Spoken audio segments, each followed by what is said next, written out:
এখানে দেখবেন গোপীনাথ জিউ মন্দির, রাধাবল্লভ মন্দির, ঘণ্টেশ্বর শিব মন্দির, 51 সতীপীঠের অন্যতম রত্নাবলী সতীপীঠ। এছাড়াও দেখবেন রাজা রামমোহন রায়ের স্মৃতি বিজড়িত কিছু স্থান, এবং সবশেষে দেখবেন সেই স্থান যেখানে রাজা রামমোহন রায়ের দাদার মৃত্যুর পর তার স্ত্রীকে সতীদাহ প্রথা নামক কুসংস্কারের বশবর্তী হয়ে বৌদিকে দাদার চিতার আগুনে পুড়িয়ে মারা হয়েছিল। আমি এখানে তারকেশ্বর স্টেশন থেকে রুট ডিরেকশন আপনাদের জানাবো। প্রথমে তারকেশ্বর স্টেশনে নামুন, সেখান থেকে পাশেই তারকেশ্বর বাস স্ট্যান্ডে আসুন। সেখান থেকে গণেশপুর বা দিগরুইঘাটগামী বাস যেগুলি ভায়া হেলান হয়ে যায় তাতে উঠুন এবং রামমোহন কলেজ মোড়ে গিয়ে নামুন। এতে সময় লাগবে প্রায় 1 ঘন্টা 10 মিনিটের মতো এবং ভাড়া জনপ্রতি 30 টাকা। কলেজ মোড়ে নেমেই ডান দিকে 1 মিনিটের হাঁটা পথে এইখানে আসুন। এখানে দেখুন গোপীনাথ জিউ মন্দিরের সিংহদ্বার দেখতে পাওয়া যাচ্ছে। পাশে একটি বকুল গাছ, আর তার সামনেই আছে রাসমঞ্চ। এই বকুল গাছটির বিশেষত্ব হলো বছরের পর বছর ফুল ধরে আসছে, কিন্তু কোনোদিন একটিও ফল হয়নি। এখানে কাছাকাছি 2টি মন্দির আছে, এক গোপীনাথ জিউ মন্দির আর একটি হলো রাধাবল্লভ মন্দির। আমরা এখন গোপীনাথ জিউ মন্দিরে যাব। এই সিংহদ্বার থেকে একটুখানি এগিয়ে গেলেই গোপীনাথ জিউ মেন মন্দির। এখানে এসে আমরা প্রথমেই মন্দির একটুখানি দর্শন করে দুপুরের প্রসাদের জন্য কুপন কেটে নেব। 11টার মধ্যে পৌঁছাতে পারলে আপনারা সরাসরি মন্দির কমিটির কাছে কুপন কেটে নিতে পারবেন। যদি কারো দেরি হয়ে যায় তাহলে স্ক্রিনে দেওয়া নম্বরে ফোন করে আপনি কুপন বুকিং করতে পারেন। কুপন মূল্য 80 টাকা জনপ্রতি, কিছু বিশেষ দিনে তা 100 টাকা জনপ্রতি। এই মন্দির খোলা থাকে সকাল 8টা থেকে বেলা 1:30টা পর্যন্ত এবং বিকালে 5:30টা থেকে 8টা পর্যন্ত। আমি আমার কুপন সংগ্রহ করে নিয়েছি। এরপর মন্দির এবং বিগ্রহ দর্শন করে নিয়ে মন্দিরের পিছনেই আছে রন্ধনশালা এবং প্রসাদ বিতরণের স্থান। প্রসাদ বিতরণ শুরু হয় 1:30টা থেকে 2টোর মধ্যে। আমরা এই সময়ের মধ্যে এখানকার মন্দির এবং বিগ্রহ দেখে নিয়ে পাশের মন্দির রাধাবল্লভ মন্দিরে চলে যাব এবং সেখান থেকে প্রায় 4 কিলোমিটার দূরে বাবা ঘণ্টেশ্বর শিব মন্দির এবং রত্নাবলী সতীপীঠ দর্শন করে আমরা এসে এখানে দুপুরের প্রসাদ গ্রহণ করব। গোপীনাথ জিউ মন্দিরের সামনে দেখুন এই সুন্দর আটচালা বা নাটমঞ্চ।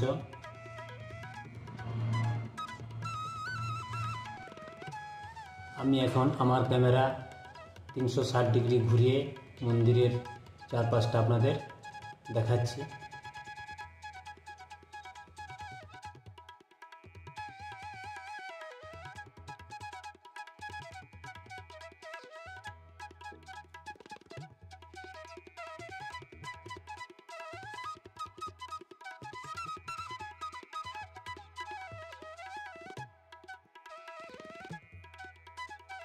আমরা এখন চলেছি রাধাবল্লভ মন্দিরের উদ্দেশ্যে। এই সেই রাধাবল্লভ মন্দির। আমরা এই রাধাবল্লভ মন্দির দর্শন করেই চলে যাব ঘণ্টেশ্বর শিব মন্দির দর্শনে, কারণ ওখানকার মন্দির ফাল্গুন থেকে আশ্বিন মাস সকাল 7টা থেকে দুপুর 1:30 এবং বিকাল 5টা থেকে রাত্রি 8টা পর্যন্ত খোলা থাকে। আর কার্তিক থেকে মাঘ মাস মন্দির খোলা থাকে সকাল 8টা থেকে বেলা 2টো আর বিকেল 4টে থেকে সন্ধ্যা 7টা পর্যন্ত। আমরা এই সময়ের মধ্যে ওখানকার মন্দির দর্শন করে গোপীনাথ জিউ মন্দিরে ফিরে দুপুরে প্রসাদ গ্রহণ করব। এখন আমরা এসেছি বাবা ঘণ্টেশ্বর শিব মন্দির দর্শনে। এই মন্দিরটি রত্নাকর নদীর তীরে অবস্থিত। যদিও নদীটি এখন মজে গেছে। এই যে মন্দিরটি এখন দেখছেন, এই মন্দিরের ভেতরের শিবলিঙ্গ প্রায় 500 বছর আগে প্রতিষ্ঠিত। বন্যার কারণে আগের মন্দিরটি নষ্ট হয়ে যাওয়ার ফলে জমিদার বিপিন বিহারী সিংহ 1943 সালে এই বর্তমান মন্দিরটি তৈরি করেন।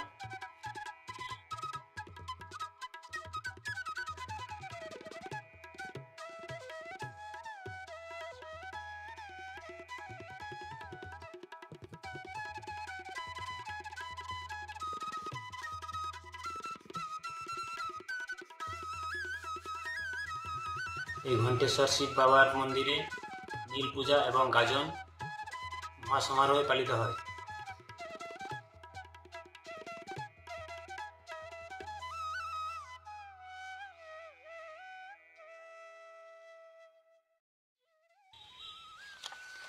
এই মন্দির চত্বরে আপনারা আরও দেখতে পাবেন অন্নপূর্ণা মন্দির, ষষ্ঠী ঠাকুর মন্দির, শীতলা মাতা মন্দির, দুর্গা মন্দির, রাধাকৃষ্ণ মন্দির, পীর বাবা মন্দির এবং রত্নাবলী সতীপীঠ।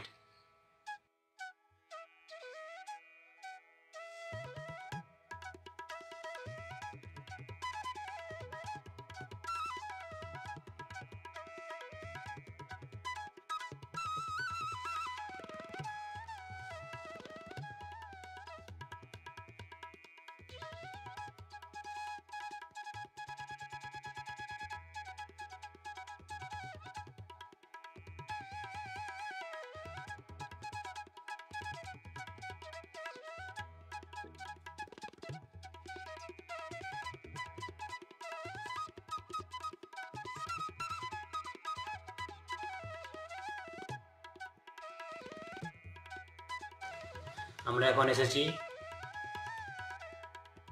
রত্নাবলী সতীপীঠে।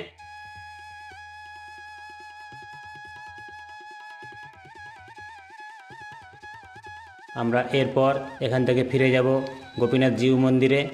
ওখানে আমাদের দুপুরের প্রসাদের কুপন কাটা আছে, সেখানে প্রসাদ গ্রহণ করে আমরা তারপর যাব রাজা রামমোহন রায়ের স্মৃতি বিজড়িত কিছু স্থান, যেমন তার জন্মভিটা, তার নামাঙ্কিত লাইব্রেরি, রামমোহন স্মৃতি মন্দির, তার সমাধি মন্দির ইত্যাদি, এবং সবশেষে যাব তার বসতবাটি এবং আমবাগানে। আমরা এখন এখানে গোপীনাথ জিউ মন্দিরে দুপুরের প্রসাদ গ্রহণ করতে বসেছি। এরপর আমরা এখান থেকে যাব রামমোহন রায় স্মৃতি মন্দিরে। আমরা এখন দাঁড়িয়ে আছি রাজা রামমোহন রায় স্মৃতি মন্দিরের সামনে। আর এই কোণের যে অংশটি দেখতে পাচ্ছেন, এখানেই 1772 সালে রাজা রামমোহন রায় জন্মগ্রহণ করেন।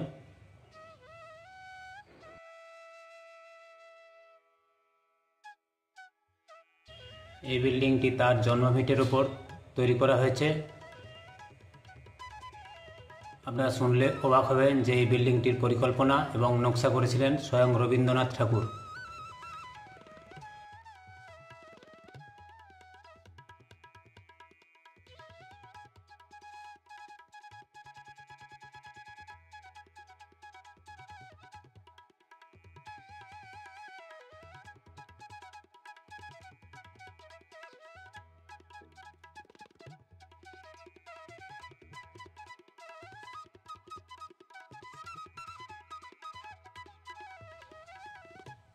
এর সামনেই আছে রাজা রামমোহন রায় লাইব্রেরি।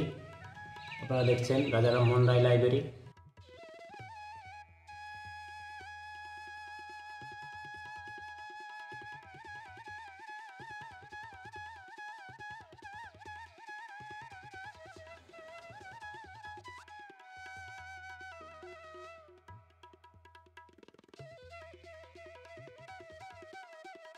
আর সামনে যেটি দেখছেন সেটি হলো রামমোহন রায়ের সমাধি মন্দির। রামমোহন রায় মারা গিয়েছেন 1833 সালের 27শে সেপ্টেম্বর ইংল্যান্ডের ব্রিস্টলে। আমরা এখন এসে পৌঁছেছি রাজা রামমোহন রায় বসতবাটি পর্যটন কেন্দ্রের গেটে। এখানে প্রবেশ করতে হলে টিকিট কাটতে হয়। টিকিট মূল্য পার হেড 15 টাকা। আর যদি আপনি বাইক নিয়ে ভেতরে প্রবেশ করতে চান তাহলে তার জন্য আরও 10 টাকা।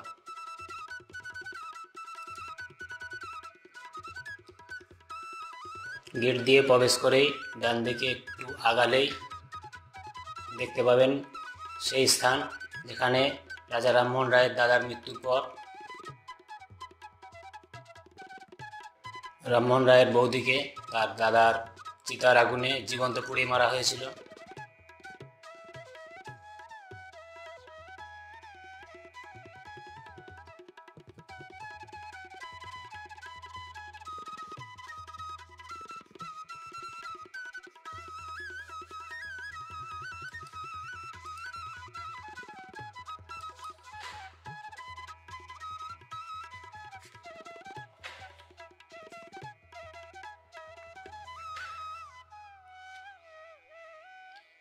এই বসতবাটি পর্যটন কেন্দ্রটি একটি সুন্দর পার্ক।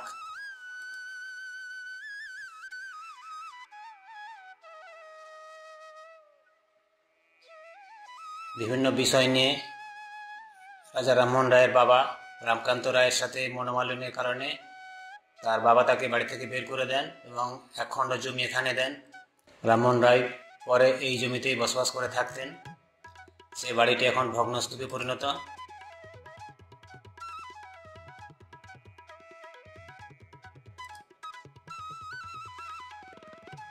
ধ্বংসাবশেষ বলতে আছে কয়েকটি ভাঙা দেওয়াল,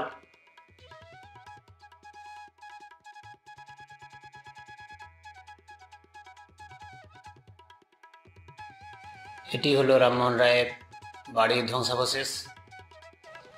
এখানে এক সময় রাজা রামমোহন রায় বাড়ি তৈরি করে বসবাস করতেন।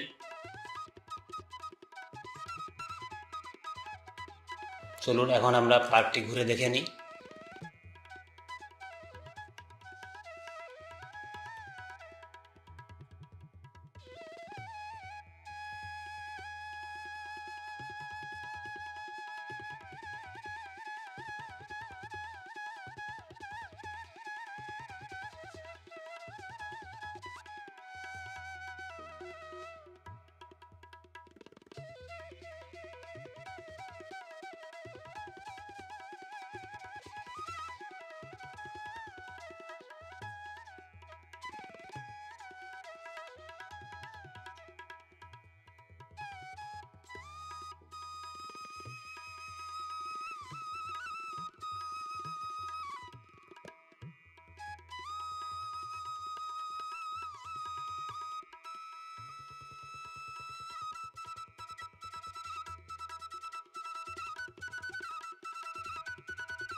Don't forget to subscribe.